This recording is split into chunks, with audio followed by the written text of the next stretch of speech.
यशाचे मानकरी तुम्ही सगळे जण आहात. आम्ही फक्त निमित्त मात्र आहोत.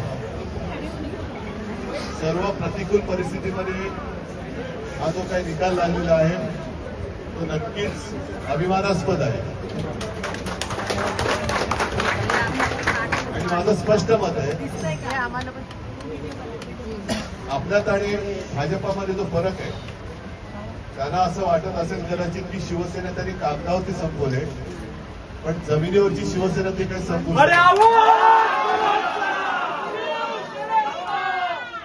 भारतीय जनता पक्ष हा फक्त कागदावरती राहिलेला आहे, जमिनीवरती राहिलेली नाही.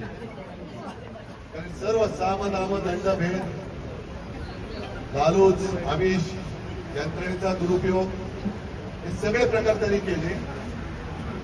गद्दार विकले गेले, पण निष्ठा विकत नाही घेऊ शकले. तुमच्या निष्ठेला मी मानाचा मुजरा करतो आणि जबाबदारी आता आपली वाढलेली आहे. मी तुम्हाला सगळ्यांची पहिल्यांदा मी दिलगिरी व्यक्त करतो, कारण आतमध्ये जरा नगरसेवकांशी बोलत होतो. त्यांना सुद्धा हेच सांगितलं की आता आपली खरी जबाबदारी वाढलेली आहे. आपला महापौर व्हायला पाहिजे हे तर स्वप्न आहेच. आणि बघू देवाच्या मनात असेल तर तेही होईल.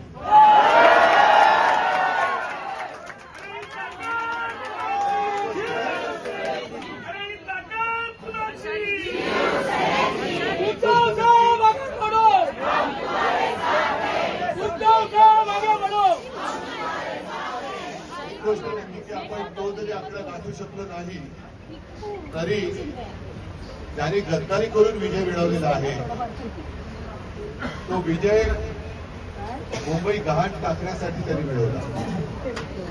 आणि हे जे पाप आहे त्या पापाला मुंबईकर, मराठी माणूस कधी क्षमा नाही करणार.